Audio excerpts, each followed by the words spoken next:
ఆ రోజు మీరందరూ మర్చిపోయారేమో, మేము లేపాం గొంతులు.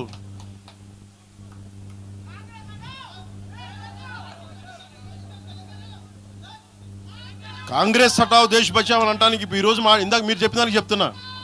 కాంగ్రెస్ నాయకులు మాట్లాడుతున్నారు కొంతమంది, అందరం చెప్పట్లా. కొంతమంది నాయకులు కూర్చొని మాట్లాడుతూ ఉన్నారు, నువ్వు ఎలా తిరుగుతావు, రోడ్ల మీద చూస్తాం, నాలుకలు కోస్తాం, నాలుకలు చీరుస్తామంటే రండా బాబు మీకు నాలుకలు తీసి చూపిస్తాం మీకు కోసుకొని.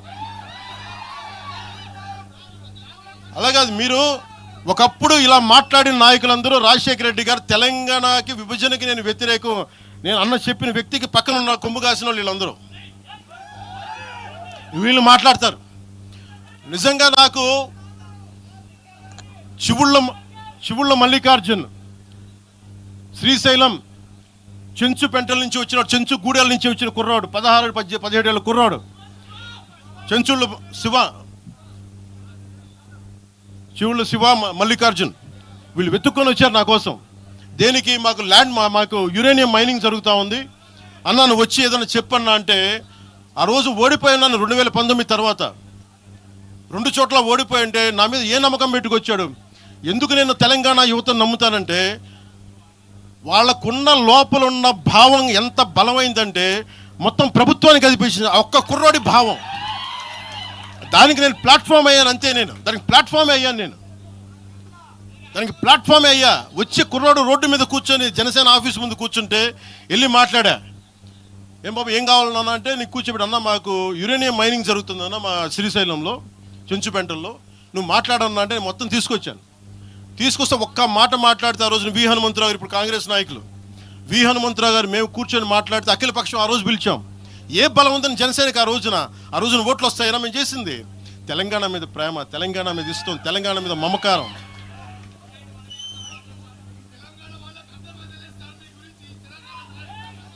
తెలంగాణ ప్రజలు వేరు, తెలంగాణలోని కొద్దిమంది.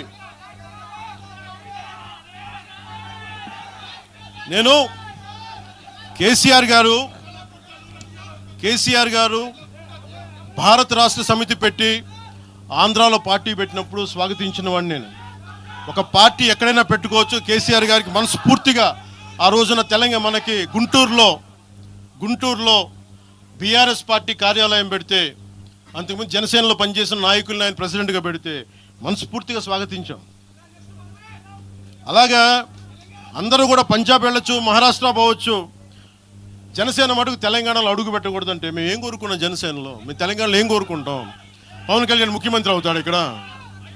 ఆంధ్రాలోనే దిక్కు లేదు, పవన్ కళ్యాణ్ ఇక్కడే ముఖ్యమంత్రి అవుతాడు.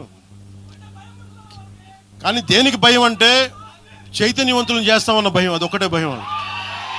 సమస్యల మీద తిప్పి కొడితే ఎంత?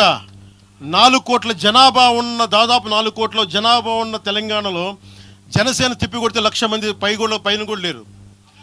2,000 మంది జన సైనికులతోటి, సాధకులతోటి మేము సభ పెట్టుకుందామంటే మీరు దీనికి పర్మిషన్ ఇవ్వకపోతే మేము ఏం చేస్తాం? మేము దుర్మార్గాలు చేస్తామా? మేము అంటే నాకు ఎలా ఉంటుందంటే, మీరు ఏదైనా మాట్లాడండి అంటే ఇప్పుడు నేను ఒక ఎనలిస్ట్ కూర్చొని నేను మాట్లాడింది వేరు, నువ్వు అమిత్ షా గారిని మాట్లాడితే నేను దాని గురించి ప్రస్తావిస్తే దీంట్లో ప్రాంతీయత ఎక్కడుంది? దీంట్లో తెలంగాణ నేను ఎప్పుడు అవమానం చేశాను? దీంట్లో కులాలు ఎక్కడొచ్చినాయి? మీరు తీసుకొచ్చి మీరు తిడతా ఉంటే అంటే నాకు హక్కు కూడా లేదా? మీ ఇష్టానికి మీరు మాట్లాడితే మేము కనీసం నొచ్చుకునే అభిప్రాయం కూడా మేము చెప్పకూడదా? బాధ కూడా పడకూడదా?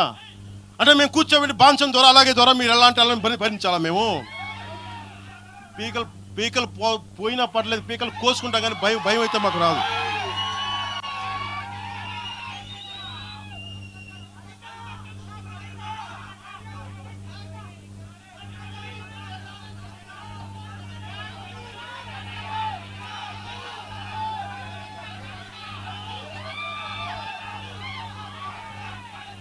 నేను